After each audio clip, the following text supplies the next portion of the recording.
Bonjour à toutes et tous et je vous espère en très grande forme pour cette nouvelle bonne pratique. Aujourd'hui, je voulais vous donner une astuce pour être plus efficace qui est directement inspirée de la méthode agile, c'est finalement diviser en sous-tâches.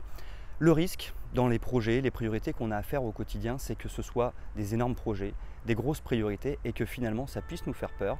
Et puis finalement la quantité de travail qu'on a à faire nous démotive, j'ai envie de dire, parce qu'on sait qu'on a beaucoup à faire et que finalement on a du mal à s'y mettre parce qu'on se rend compte de l'importance que cela représente.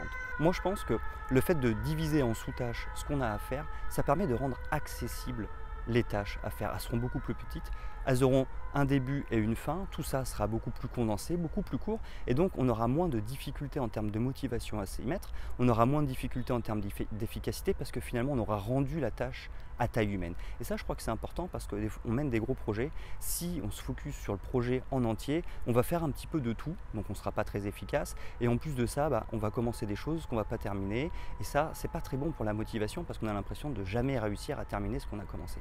Si par contre à chaque fois on divise en sous-tâches, et du coup on se retrouve à faire des tâches beaucoup plus accessibles et on se retrouve justement à terminer aussi ce qu'on a commencé. Et ça c'est extrêmement grisant dans la motivation parce qu'on a l'impression d'avancer. Quand on termine quelque chose, ça nous donne l'impression d'avancer.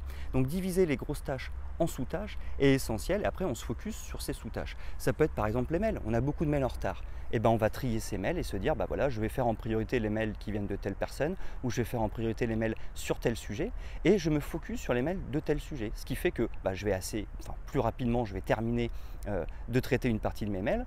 Du coup, je vais avancer dans ce projet global de traiter les mails, mais je vais avoir le sentiment d'avancer régulièrement, d'être efficace. Et comme c'est finalement moins de mails à traiter d'un coup, on avance, on est super efficace, on a beaucoup plus de motivation parce que c'est beaucoup plus accessible.